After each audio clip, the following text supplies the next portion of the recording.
रोज सुबह उठकर ये 3 टाइम 7 कृपा लेनी है, 7 हस्तियों की कृपा। सबसे पहले ईश्वर कृपा, जिसके आधार पे ये सृष्टि चलती है। दूसरी है अरिहंत कृपा, तीर्थंकरों, जीवित तीर्थंकरों की कृपा। तीसरी है सिद्ध परमात्मा की कृपा। दूसरी है जीवित तीर्थंकर और केवली भगवंतों की कृपा। तीसरी है सिद्ध परमात्मा की कृपा, जो सिद्ध बन चुके हैं लेकिन कृपा छोड़ के गए सारे ब्रह्मांड में। और ये सबसे बड़ी ताकत है आपके पास, आप अकेले नहीं हो, ये सातों सात आपके साथ में है, प्रोवाइडेड आप उसको 3 टाइम याद करो। आप अकेले नहीं हो, no, you are not alone man. और अगर हजारों लाखों लोग भी तेरे साथ है ना, तो भी तू अकेला है, अगर ये 7 तेरे साथ नहीं है तो ये 7 को दिल में अंकुरित कर लेना, एनग्रेव कर लेना।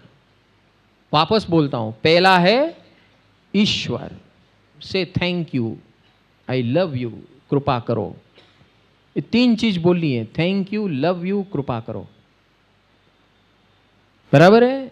दूसरे है जीवित तीर्थंकर परमात्मा और केवली भगवंत। तीसरे है सिद्ध परमात्मा।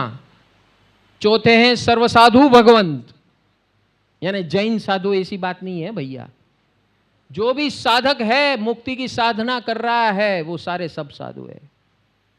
क्या कपड़ा पहना, भगवा पहना, सफेद पहना, काला पहना, ये हिंदू है, मुसलमान है, ये है, क्रिस्ती है, वो कुछ भी हो, साधु है। जिसने अपने आप को परमात्मा के मार्ग में समर्पित कर दिया, वो साधु है 24/7।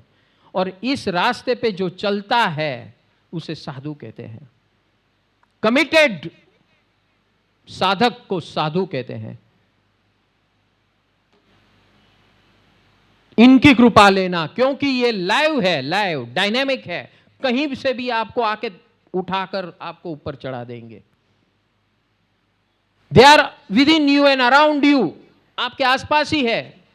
आप जैसे जैसे उनकी कृपा लेना शुरू कर देंगे, वो आपके सामने प्रगट स्वरूप में आ जाएंगे।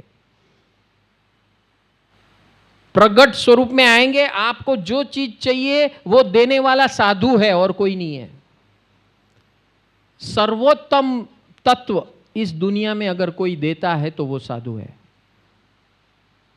ईश्वर परोक्ष है, तीर्थंकर परमात्मा केवली भगवान आज की तारीख में परोक्ष है अपने लिए, सिद्ध परमात्मा भी परोक्ष है। तो प्रत्यक्ष कौन है? साधु भगवंत। तो हमेशा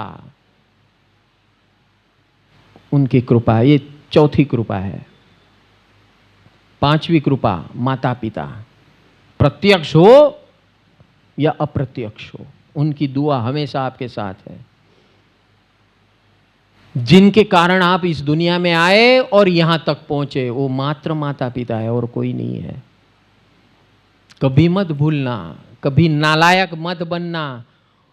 हो सकता है आपके कर्म उल्टे सुलटे हो तो वो नालायक बन सकते हैं आपके लिए, हो सकता है, ऐसा नहीं है।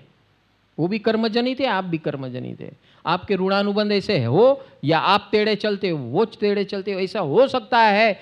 लेकिन तत्व स्वरूप से, साइंटिफिक स्वरूप से वो हमेशा आपका कल्याण ही कर सकते हैं। वो आपका अकल्याण कभी नहीं कर सकते हैं, चाहे उसने कितनी भी जिद पकड़ ली हो। समझ लेना, ये ध्यान में रखना, क्योंकि भगवान ने वो पावर उसको नहीं दिया है नालायक बनने का।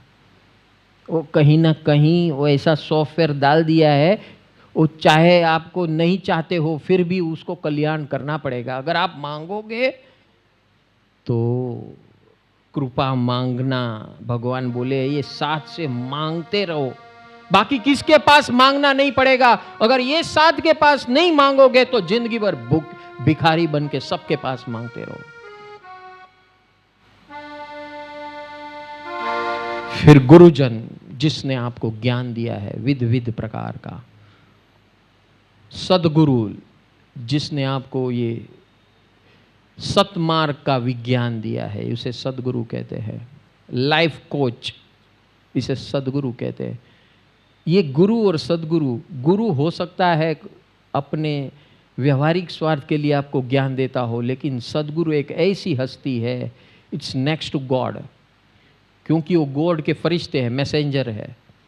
तो सदगुरु एक ऐसी हस्ती है जो कहीं से भी आपको उगार लेगी।